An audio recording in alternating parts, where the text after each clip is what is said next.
Mon nom est Cathy Bélanger. Aujourd'hui, je vais aborder le sujet de l'électrocardiographie sous la forme d'une capsule pour vous familiariser avec la technique.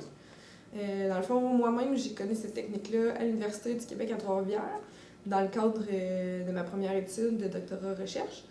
Je fais partie du groupe Cognac, des sciences cognitives, sous la direction d'Isabelle Blanchette à l'université.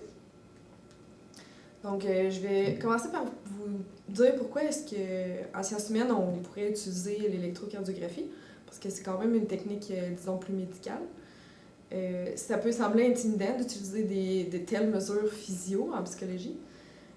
Surtout l'électrocardiographie, ça peut sembler compliqué puis difficile d'approche, mais vous allez voir à la fin de la capsule, ça va bien aller. Moi, ce qui m'a poussé à vouloir utiliser cette méthode-là, c'est à cause que je devais valider un stress induit en laboratoire, ce que je fais dans mon étude.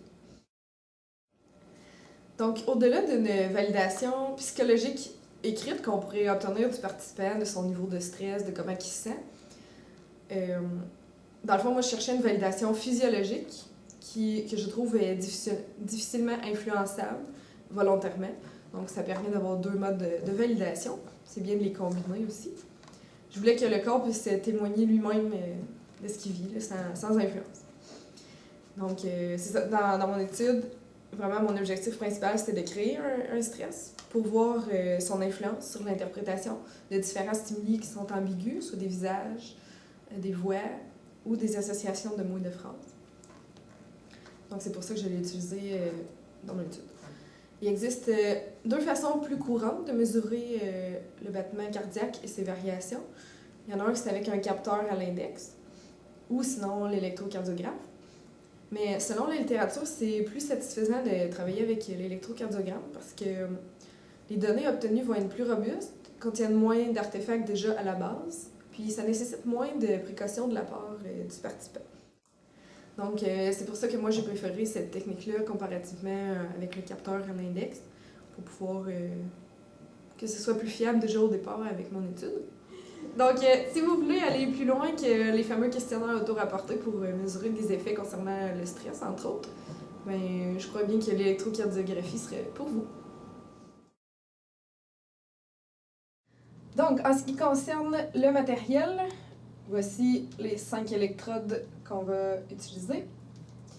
En fait, il y a 4 électrodes et un ground, le vert, qui sont reliés à l'appareil ici par AD Instruments, qui permet de faire le relais entre les signaux captés par les électrodes et l'ordinateur où est-ce qu'on va voir le signal.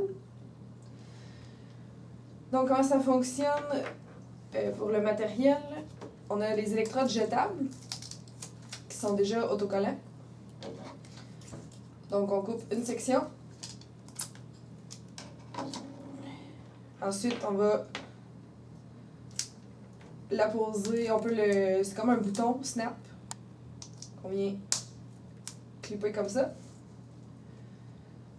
Une autre chose qui va être importante d'avoir, c'est la crème conductrice qui va faciliter le contact entre la peau et l'électrode pour avoir des meilleurs résultats. Et aussi pour que ça fonctionne bien au départ, on doit nettoyer la peau, soit avec un tampon alcoolisé ou avec le spray comme ça, pour enlever tous les résidus qu'il pourrait avoir, toujours dans le but d'avoir un excellent tracé. C'est ce qu'on recherche. C'est tout. Bon, pour commencer, je vais te demander de nettoyer les 5 endroits où est-ce qu'on va mettre les électrodes. Les 5 endroits, pour te faciliter la tâche, j'ai un petit schéma ici. Donc, dans le fond, les 2 du haut, c'est dessous l'os de clavicule. Les 2 du bas sont en ligne droite avec ceux du haut. Puis le 5e est à gauche, au milieu des 2 autres. C'est là que ça va être. Donc, c'est ça. Pour ceux du haut, en bas des clavicules, si tu veux essayer de trouver la place, et dans le creux de l'épaule. Donc, pas vers l'intérieur, plus vers l'extérieur. Même chose de l'autre côté. Puis, si tu gardais le point les deux du bas, c'est en ligne droite, à la pointe de la côte. Puis l'autre, ça va être à gauche, dans le milieu des deux. Fait que je vais te laisser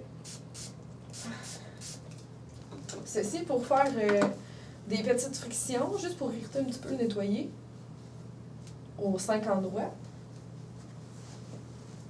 Puis le cinquième, ça peut être assez approximatif là, sur le milieu des côtes. C'est ça qui est bien, c'est que c'est le participant lui-même qui peut mettre, qui peut préparer les 5 points. Puis aussi, c'est que j'ai trouvé que c'était pas, ça n'avait pas nécessairement besoin d'être ultra précis comme installation, puis ça donne des bons résultats quand même. Donc, ce qui permet que ce soit le participant qui fasse la plupart de l'installation lui-même.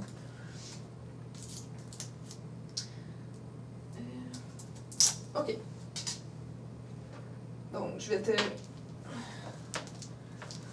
laisser plus près de toi ce bout-là pour qu'ensuite ça tire pas. On va commencer par celui en haut à gauche. En haut à ta gauche. Donc, comme j'ai mentionné tantôt, j'installe l'électrode jetable. On met la crème conductrice pour faciliter le contact. Celui-là en haut à gauche, en bas de l'os de clavicule et dans le coin de l'épaule.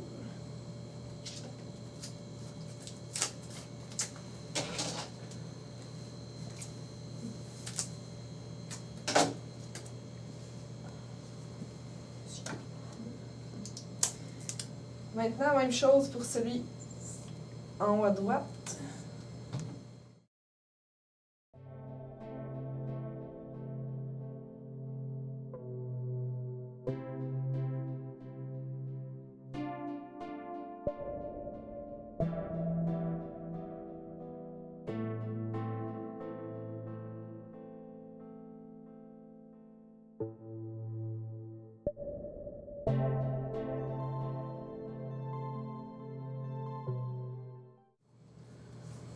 C'est bon. Ouais.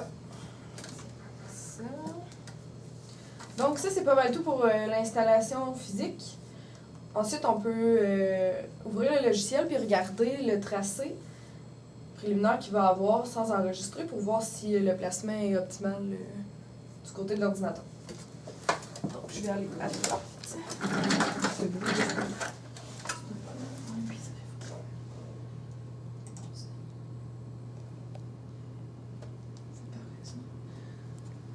Donc ici, on voit que le placement semble très optimal. Puis on pourrait procéder par la suite à enregistrer 1 minute au repos pour avoir une référence pour des analyses futures. OK, donc à la fin de la tâche, quand le participant nous dit qu'il est terminé, c'est important d'arrêter l'enregistrement avant qu'il y ait trop d'artefacts qui soient mis dedans par rapport au mouvement. Pour cette section-ci de la capsule, je vais vous présenter le logiciel LabChart qui nous est utile pour observer le résultat de la capture des électrodes de l'électrocardiogramme.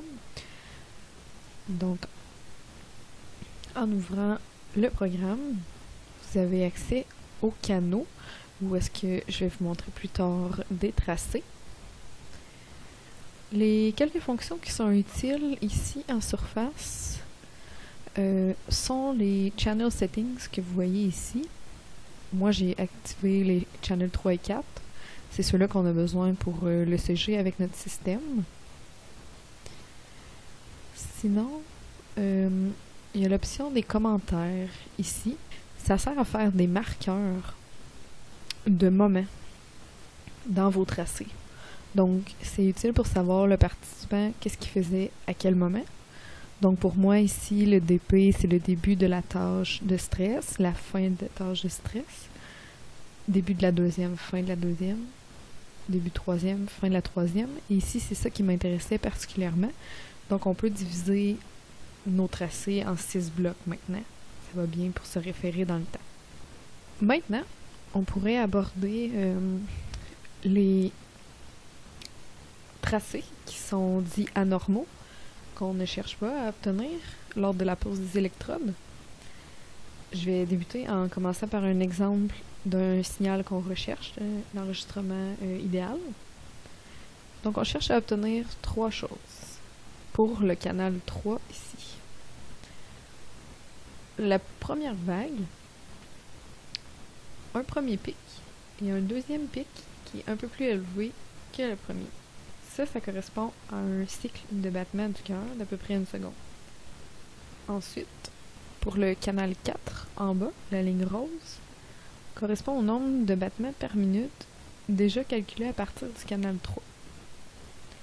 Donc la ligne ici signifie que les battements sont à peu près à 80. C'est ce qu'on cherche à obtenir. Il y a certains paramètres qui peuvent nous aider à obtenir ces tracés-là. Donc on va ici dans BioAmp. Il y a le range, low pass, high pass et les filtres. Ce que j'ai trouvé qui était optimal pour moi, c'est 20 000 volts dans le range, le low pass qui est à 20, l'autre filtre high pass à 0.5 Hz. Ça, dans le fond, c'est pour s'assurer qu'on va pouvoir exposer le plus grand pic pour qu'il soit bien détecté. Souvent, avec les participants, ça va varier à peine. On peut s'essayer avec 10 000 volts. Mais il n'y a pas vraiment de grandes variations individuelles. Et pour régler le canal 4, même place, on va dans les Cyclic Measurements. Il y a 3 zones qui nous intéressent. La première, la source, ici. Donc, effectivement, c'est calculé à partir du canal 3. Ici, on cherche une courbe à sinus. Les petites vagues, les pics sont des sinus. Et ici, celui-là qui va être ajusté, c'est que il doit s'assurer de pouvoir détecter la hauteur du pic comme étant un battement. Parce que si on le met trop bas, il va capter le second sinus comme étant un autre battement. Et ça, c'est là que l'ajustement est un peu plus difficile. Je pense que c'est un peu par essai-erreur, par participant aussi. On peut l'essayer quelques fois sur soi aussi pour s'habituer avec ce paramètre-là. Comme ceci. Donc le plus souvent, il faut le mettre plus élevé pour s'assurer d'avoir la détection de l'amplitude du sinus. Je peux poursuivre en vous montrant des tracés qui sont indésirables, qui ne permettent pas une bonne analyse. Donc ici, le tracé vert dans le canal 3 est trop épais. Ça, c'est souvent dû à un mauvais contact avec la peau des électrodes. Donc, il faut s'assurer de les avoir bien posés. Ça, c'est un signe qui peut nous aider. Ici, on n'obtient pas les sinus que je vous parlais tantôt. Le second sinus est beaucoup trop haut. Donc ça, c'est quelquefois des électrodes qui sont inversées. Il faut porter attention au signal qu'on obtient. Celui-là, il y avait un trouble avec les électrodes. Donc on voit que même le second sinus n'est pas présent, il est par en dessous. Donc vraiment, quand on va débuter le signal, on peut aller ici pour ne pas enregistrer, mais quand même commencer à prendre des données. Et ça nous indique le signal. Ça nous indique la forme du signal. Ensuite, quand on est prêt, on peut commencer à enregistrer pour de vrai.